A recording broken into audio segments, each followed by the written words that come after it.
प्रिय छात्र छात्राओं एवं मेरे स्नेही बंधुओं, विराम चिन्ह के प्रथम चरण में हम लोगों ने पूर्ण विराम, दोहरा पूर्ण विराम, अर्ध विराम, अल्प विराम, अपूर्ण विराम, निर्देशक, विवरण चिन्ह आदि का अध्ययन किया था।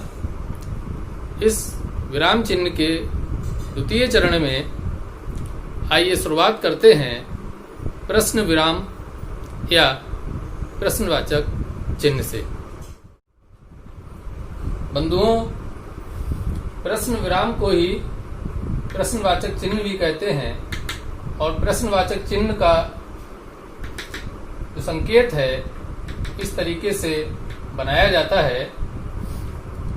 जब भी हम किसी से प्रश्न पूछते हैं और उत्तर की अपेक्षा रखते हैं तब हम इस प्रश्नवाचक चिन्ह का प्रयोग करते हैं। ये ध्यान रखेंगे, उत्तर की अपेक्षा होने पर ही प्रश्न चिन्ह लगेगा। यदि हमारा प्रश्न है लेकिन उत्तर की अपेक्षा नहीं है तब प्रश्नवाचक चिन्ह नहीं लगेगा। मैं उदाहरण सहित आपको बताऊंगा। सर्वप्रथम कुछ बातें मैंने यहाँ पर नोट की हैं, उनके आधार पर उदाहरण सहित समझते हैं। जब प्रश्न पूछे जाने का भाव रहता है, जब हम प्रश्न पूछते हैं और उसके उत्तर की अपेक्षा होती है तब प्रश्नवाचक चिन्ह का प्रयोग होता है। जैसे आप कहाँ रहते हैं, तो यहाँ पर ये देखिए कहाँ के द्वारा प्रश्न पूछा गया है और उत्तर की अपेक्षा की गई है। यहाँ पर हमारा प्रश्नवाचक चिन्ह लग गया। इसी प्रकार वह कब आएगा, तो यहाँ पर कब पद के द्वारा प्रश्न पूछा जा रहा है, उत्तर की अपेक्षा है, तब हमने यहाँ पर प्रश्नवाचक चिन्ह का प्रयोग किया। इसी प्रकार जब हमारे वाक्य में अनिश्चितता हो तब भी प्रश्नवाचक चिन्ह का प्रयोग होगा, भले ही इन प्रश्नवाचक पदों का प्रयोग हुआ हो या ना हुआ हो। देखिए कैसे, शायद आप मिले थे, शायद आप मिले थे, ये किसी से प्रश्न किया जा रहा है और यहाँ पर उत्तर की अपेक्षा भी है। यहाँ पर देखिए, जैसे यहाँ पर कहाँ और कब का प्रयोग किया गया था, यहाँ पर इस प्रकार का कोई प्रयोग नहीं है। इसके बावजूद यहाँ पर प्रश्नवाचक चिन्ह का प्रयोग है। क्यों? क्योंकि यहाँ अनिश्चितता है। शायद आप मिले थे, तो उत्तर की अपेक्षा है। इसी प्रकार आप ही दिल्ली से आए हैं, तो यहाँ पर भी अनिश्चितता है। यहाँ पर किसी प्रश्नवाचक पद का प्रयोग नहीं किया गया है। इस कारण से यहाँ पर प्रश्नवाचक चिन्ह प्रयोग हो रहा है, क्योंकि यहाँ पर भी उत्तर की अपेक्षा है। आप ही दिल्ली से आए हैं, तो यहाँ पर भी प्रश्नवाचक चिन्ह का प्रयोग हुआ। इसी प्रकार बंधुओं, जब वाक्य में व्यंग उक्ति होती है, व्यंग परक वाक्य होता है, हम लक्ष्य करके वाक्य बात को कहते हैं, तब भी प्रश्नवाचक चिन्ह का प्रयोग होता है। जैसे तुम तो सत्यवादी हरिश्चंद्र हो, तुम तो सत्यवादी हरिश्चंद्र हो, तो यहाँ पर किसी ऐसे व्यक्ति के प्रति जो सत्यवादी नहीं है उस पर ये व्यंग किया जा रहा है कि तुम तो सत्यवादी हरिश्चंद्र हो, और प्रश्नवाचक चिन्ह लगा करके बात कही जा रही है। इसी प्रकार आज नेता ही तो ईमानदार हैं, अर्थात प्रश्नवाचक चिन्ह लगा दिया कि ईमानदार है या नहीं है विवाद का विषय है। आज नेता ही तो ईमानदार हैं, तो यहाँ पर भी नेताओं पर व्यंग्योक्ति की गई है। इस प्रकार दोनों जगह पर, यहाँ पर दोनों स्थानों पर प्रश्नवाचक चिन्ह का प्रयोग किया गया। अब देखिए, प्रश्न होने के बावजूद और प्रश्नवाचक चिन्ह का प्रयोग नहीं होगा, उसको समझते हैं। जब उत्तर की अपेक्षा ना हो, जब उत्तर की अपेक्षा ना हो वहां प्रश्नवाचक चिन्ह का प्रयोग नहीं होगा। अभी मैंने कहा था ना ऊपर कि उत्तर की अपेक्षा होने पर प्रश्नवाचक चिन्ह होगा, उत्तर की अपेक्षा ना होने पर प्रश्नवाचक चिन्ह नहीं होगा। जैसे हम सब जानते हैं कि तुम्हें क्या पसंद है। यहाँ पर देखिए क्या पद का प्रयोग किया गया है, इसके बावजूद यहाँ पर प्रश्नवाचक चिन्ह का प्रयोग नहीं है। क्यों? क्योंकि यहाँ पर उत्तर की अपेक्षा नहीं है। हम सब जानते हैं कि तुम्हें क्या पसंद है। दूसरा उदाहरण देखते हैं। तुम्हें पता है कि मैं क्या चाहता हूं। यहाँ पर भी देखिए मैं क्या चाहता हूं, यहाँ पर प्रश्नवाचक चिन्ह है लेकिन उत्तर की अपेक्षा नहीं है। तुम्हें पता है कि मैं क्या चाहता हूं। देखिए यहाँ पर दोनों स्थानों पर प्रश्नवाचक चिन्ह का प्रयोग नहीं किया गया। इस तरीके से प्रश्नवाचक चिन्ह कहाँ पर लगेगा, कहाँ पर नहीं लगेगा, हम लोगों ने इस विषय में जाना। बंधुओं, अब विस्मय विराम या विस्मय आदि बोधक चिन्ह को समझते हैं। विस्मय विराम का जो चिन्ह है वह इस रूप में विराम लगा के एक बिंदु के द्वारा दर्शाया जाता है। विस्मय विराम चिन्ह का जो प्रयोग है वह है आश्चर्य के रूप में, जब कोई विषाद बात हो या हर्ष हो आदि मनोवेगों को दर्शाने के वाले जो शब्द हैं उनके पश्चात किया जाता है। जैसे अरे, ओह, आह, वाह, ऐसे जो हमारे मनोवेगों को दर्शाने वाले शब्द हैं उनके पश्चात विस्मय विराम का प्रयोग किया जाता है। उदाहरण के साथ देखते हैं। अरे, तुम तो बिल्कुल जादूगर हो। तो यहाँ पर आश्चर्य अर्थात विस्मय का प्रयोग है अरे के द्वारा, अतः अरे के पश्चात विस्मय विराम का प्रयोग किया गया और पूर्ण वाक्य हो जाने पर पूर्ण विराम का प्रयोग किया गया। अगला उदाहरण लेते हैं जो कि विषाद का है। ओह, वह दुनिया से चला गया। तो यहां पर भी ओह के पश्चात विस्मय विराम का प्रयोग किया गया। अगला उदाहरण हर्ष। हर्ष के उदाहरण कैसे हैं देखिए। आहा, बड़ा आनंद आया। आहा, बड़ा आनंद आया। यहां पर भी आहा के पश्चात विस्मय बोधक चिन्ह का प्रयोग किया गया है। इसी प्रकार देखिए दोहरे विस्मय चिन्ह का प्रयोग भी हो जाता है बहुत अधिक प्रसन्नता में। वाह वाह, वाह वाह, कितना अच्छा गाते हो। ये भी हर्ष के अंतर्गत है। इस प्रकार मित्रों ये बात ध्यान रखनी है कि हमको ये जो भाव सूचक शब्द हैं, हमारे मनोवेग को सूचित करने वाले जो शब्द हैं, इनके पश्चात ही हमें विस्मय विराम का प्रयोग करना है। कुछ अन्य प्रयोग भी देखे जाते हैं, इन भाव सूचक शब्दों के अलावा भी देखे जाते हैं, जो कि प्रार्थना में, व्यंग में, उपहास में दिखाई देते हैं। तो बंधुओं, प्रार्थना का उदाहरण लेते हैं। हे भगवान, सबका कल्याण करो। हे भगवान के पश्चात हम प्रार्थना कर रहे हैं भगवान से। यहाँ पर विस्मय आदि बोधक चिन्ह का प्रयोग किया गया है। वर्तमान में संबोधन के रूप में भी हम इस चिन्ह का प्रयोग करते हैं। तो प्रार्थना के उदाहरण के आधार पर ये प्रयोग हमको देखने को मिलता है। व्यंग के आधार पर भी मिलता है। देखिए, तुम तो गधे हो, तुम तो गधे हो। तो यहाँ पर भी एक तरीके से संबोधन के आधार पर विस्मय आदि बोधक चिन्ह का प्रयोग किया गया है। इसी प्रकार उपहास के रूप में भी, अरे दुष्ट, तुझे लज्जा क्यों नहीं आती। अरे दुष्ट, तुझे लज्जा क्यों नहीं आती। तो यहाँ पर भी एक तरीके से हम कहें तो ये तीनों संबोधन के ही सूचक हैं। यहाँ पर विस्मय आदि चिन्हों का प्रयोग किया गया।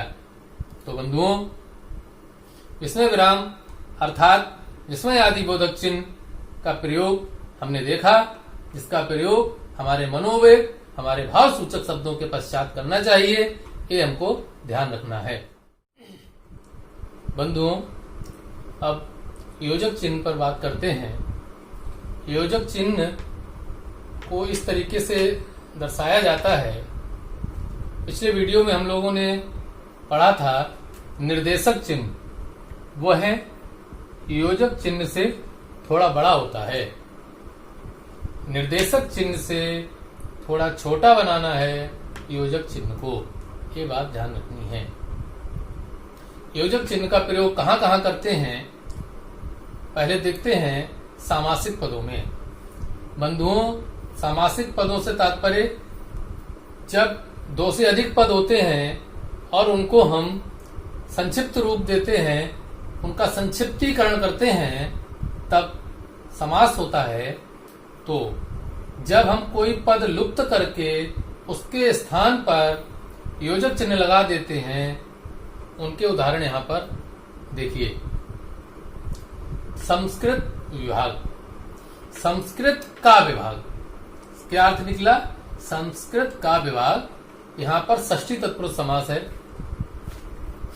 तो संस्कृत का विभाग, यहाँ पर का को हटा करके योजक चिन्ह लगा दिया है और इस तरीके से लिखा जा सकता है। माता और पिता, तो माता और पिता यहाँ पर द्वंद्व समास है और शब्द को हटा करके योजक चिन्ह लगाकर काम चलाया गया है, माता पिता। मार्ग का व्यय, मार्ग का व्यय, तो देखिए का के स्थान पर मार्ग व्यय लिख दिया है, जो कि सही है, योजक चिन्ह का प्रयोग किया गया है। इसी प्रकार रात और दिन, रात और दिन, यहाँ पर भी और को हटा करके समासिक पद बनाते हुए योजक चिन्ह का प्रयोग कर दिया गया। तो योजक चिन्ह का प्रयोग हम समासिक पदों में किस प्रकार करते हैं, ये यहाँ पर देखा जा सकता है। और ध्यान रखिए, अगर हम रात दिन को बिना योजक चिन्ह के लिखेंगे तब क्या करेंगे, तो ये गलत हो जाएंगे। चाहे हिंदी की दृष्टि से चाहे संस्कृत की दृष्टि से ये गलत हो जाएंगे अगर आपने योजक चिन्ह का प्रयोग नहीं किया है। इसका एक और उपाय है, आप इनको जोड़ दीजिए।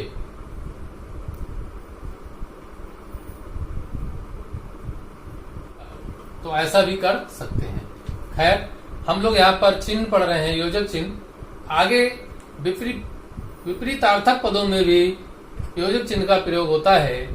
विपरीतार्थक मतलब विलोम शब्द, देखिए लाभ हानि योजक चिन्ह, यश अपयश योजक चिन्ह, सुख दुख योजक चिन्ह, मान अपमान योजक चिन्ह। इस प्रकार विपरीतार्थक पदों में भी योजक चिन्ह का प्रयोग किया जाता है। पुनरुक्ति पदों में, पुनरुक्ति क्या होती है? एक ही पद को दो बार बोलना। ये हिंदी भाषा में बहुत देखा जाता है। देखिए कैसे, सीधे सीधे, जब जब, कब कब, जहां जहां, वहां वहां आदि प्रयोग देखे जाते हैं, तो वहां पर योजक चिन्ह का प्रयोग किया जाएगा। अनिश्चित संख्यावाचक विशेषणों में भी योजक चिन्ह का प्रयोग देखा जाता है। पहले ये समझ लीजिए, अनिश्चित संख्यावाचक विशेषण, विशेषण क्या होता है? जैसे उदाहरण के तौर पे लीजिए, जरा सा चावल, जरा सा चावल, तो चावल का विशेषण कौन हुआ? जरा सा। थोड़ा सा भात, थोड़ा सा भात, तो भात का विशेषण कौन हुआ? थोड़ा सा। आदि, ये विशेषण की बात कभी विशेषणों को पढ़ेंगे तब करेंगे। यहाँ पर अनिश्चितता दिखाने के लिए, निश्चितता नहीं है, अनिश्चितता है, संख्यावाचक विशेषणों के साथ कैसे प्रयोग किया गया है? जरा सा, थोड़ा सा, 10, 20, 100, 200। तो योजक चिन्ह का प्रयोग बंधुओं आपने देखा। बंधुओं, अब कोष्ठक चिन्ह को देखते हैं। विभिन्न चिन्हों का प्रयोग कोष्ठक चिन्ह के रूप में होता है। हिंदी में अधिकांशतः छोटा कोष्ठक प्रयोग में लाया जाता है। गणित में भिन्न भिन्न प्रकार के कोष्ठक, बड़ा कोष्ठक, मझला कोष्ठक, छोटा कोष्ठक आदि का प्रयोग होता है। हिंदी में भी, संस्कृत में भी ये कोष्ठक प्रयोग किए जाते हैं। बंधुओं, विषय विभाग में हमारा जो भी विषय विभाग है, क्रम सूचित करने के लिए अधिकांशतया कोष्ठक चिन्हों का प्रयोग होता है। हम कोई भी विषय लिख रहे हैं, उसमें विवरण देना है अलग अलग, तो हमको क में मान लीजिए स्वर हमने ले लिया, ख में व्यंजन ले लिया, ग में स्वर एवं व्यंजन दोनों ले लिए, भ में कुछ अन्य ले लिया।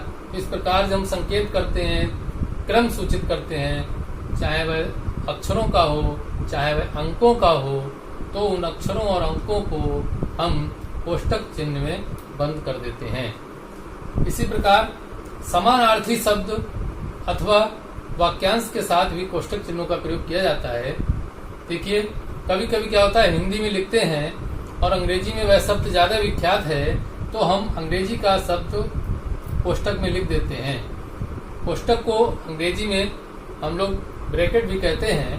हम सब भारत के वासी हैं, हम सब भारत के वासी हैं, तो ब्रैकेट में अर्थात कोष्ठक में इंडिया को लिख दिया गया है।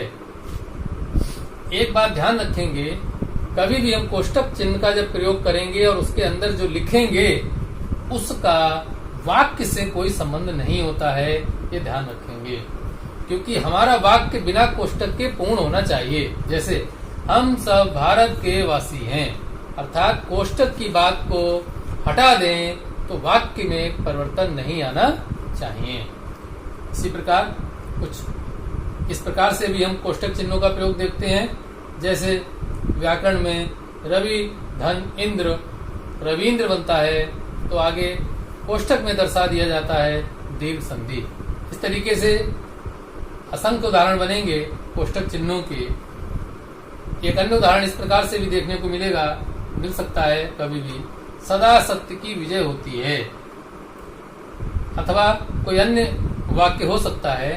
फिर हम उसकी पुष्टि के लिए संस्कृत का या अंग्रेजी का कोई वाक्य दे देते हैं, तो उसको भी हम कोष्ठक चिन्ह के साथ देते हैं।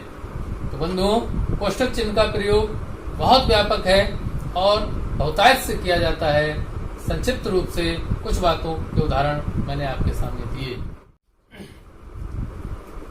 बंधुओं, अब हम उद्धरण चिन्ह को देखते हैं।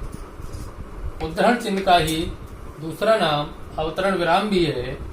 उद्धरण चिन्ह दो प्रकार से देखे जाते हैं, एकल उद्धरण चिन्ह और युगल उद्धरण चिन्ह। इकहरे उद्धरण चिन्ह अर्थात एकल उद्धरण चिन्ह का प्रयोग पुस्तक, लेखक, कोई उपनाम, समाचार पत्र आदि के रूप में किया जाता है।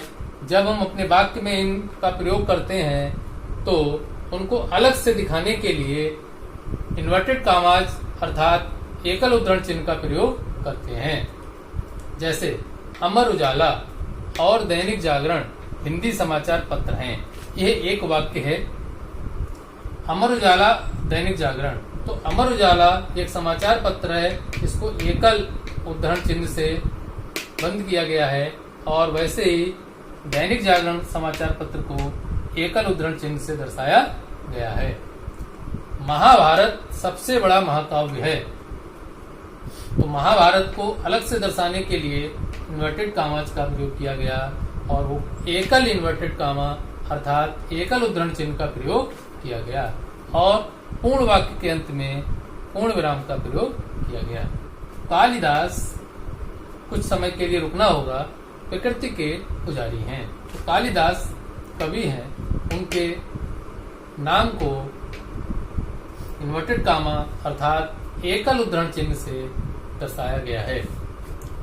आज प्रजातंत्र शब्द का महत्व कम हो गया है, तो ऐसे में भी कोई वाक्य है और किसी शब्द को केंद्रित करना है हमको, तो एकल उद्धरण चिन्ह से हम उसको इस प्रकार से अलग कर सकते हैं, अलग से दिखा सकते हैं। बंधुओं, लेखक एक हिंदी के बहुत ही अच्छे कवि हैं, अयोध्या सिंह उपाध्याय।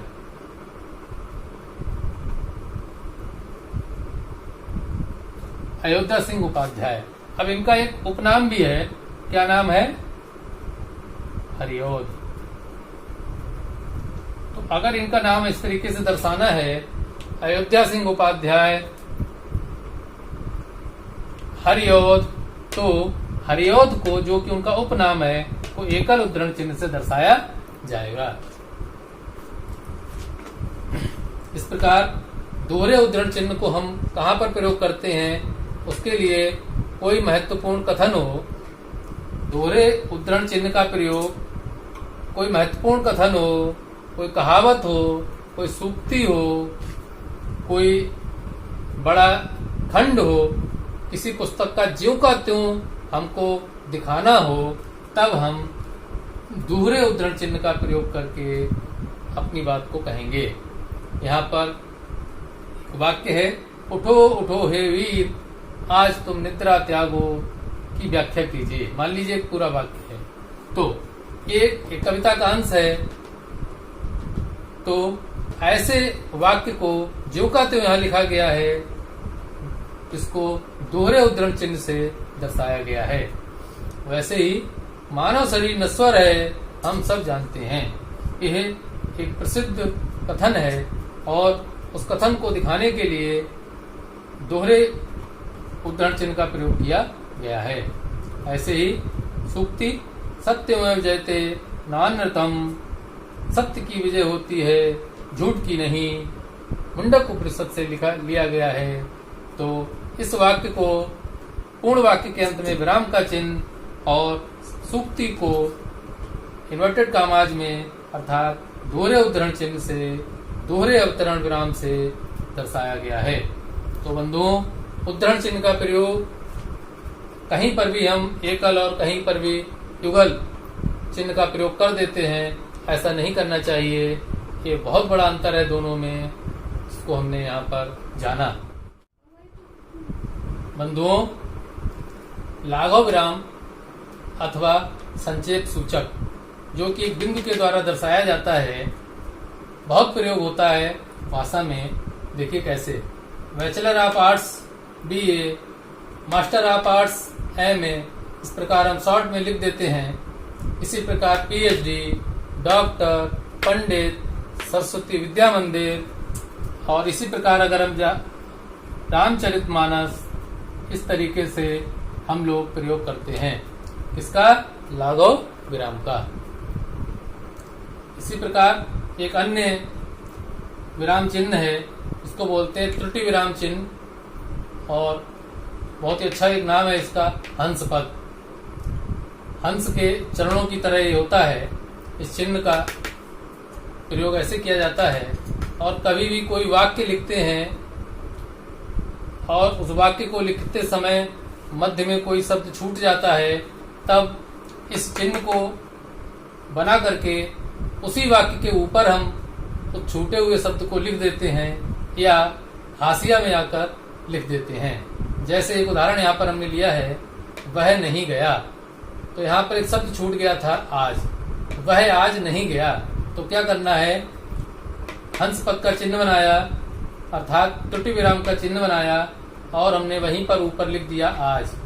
अगर हम चाहते तो इसको यहाँ पर भी लिख सकते थे आज, जो कि चिन्ह के द्वारा यहाँ दर्शाया जा चुका है। इसी प्रकार कुछ अन्य चिन्ह हैं, तारक चिन्ह अर्थात फुटनोट या पाद टिप्पणी। हम समझ सकते हैं, इन चिन्हों से ही समझ सकते हैं क्या तात्पर्य है। जब भी हम कोई उदाहरण देते हैं, वाक्य लिखते हैं, अपनी बात को लिख रहे हैं, और उसको और अधिक स्पष्ट करने के लिए, उसकी पुष्टि के लिए हम पृष्ठ के अधोभाग में, नीचे के भाग में ऊपर चिन्ह लगा करके नीचे उस टिप्पणी को लिख देते हैं, तो कहते हैं पाद टिप्पणी। तो विविध प्रकार के चिन्हों का प्रयोग करके हम अपनी बात को स्पष्ट करते हैं पृष्ठ के अधोभाग में, तो वहां पर कारक चिन्ह, फुटनोट या पाद टिप्पणी चिन्हों का प्रयोग किया जाता है। बंधुओं, एक चिन्ह और है लोप सूचक चिन्ह। लोप सूचक चिन्ह क्या है? इस तरीके से देखिए इसका प्रयोग होता है। और कभी भी हम कोई पंक्ति लिखते हैं, जैसे हम अपनी परीक्षा में कोई उदाहरण लिख रहे हैं और कम समय है, तो हम एक पंक्ति लिख करके ये लोप सूचक चिन्ह लगा देते हैं जो आगे के भाव को दर्शाता है। समय कम है इसलिए नहीं लिखा गया है, ऐसा दृष्टिगोचर होता है ऐसा चिन्ह लगाने पर। जैसे मैंने यहाँ पर लिखा है, उठो जागो भारत देशवासी, आलस्य त्यागो ना बनो विलासी। इस तरीके से ये पंक्ति है, तो यहाँ पर एक पंक्ति लिखी गई और द्वितीय पंक्ति का लोप करके लोप सूचक चिन्ह लगा दिया गया। इस तरीके से लोप सूचक चिन्ह का प्रयोग किया जाता है। तो बंधुओं, इन चिन्हों का प्रयोग आज हमने जाना। विराम चिन्हों को 2 चरणों में मैंने पूरा किया है। आशा है आप लोगों को पसंद आए होंगे। मुझे उम्मीद है कि ऐसे ही आप लोग अपना स्नेह हमारे साथ रखेंगे। जो लोग नए हैं कृपया वे लोग चैनल को सब्सक्राइब कर लें, जिससे मेरे आगे आने वाले वीडियो आपको तुरंत मिल सकें। बंधुओं, आज के लिए इतना ही। धन्यवाद। नमस्ते समम। जय हिंद।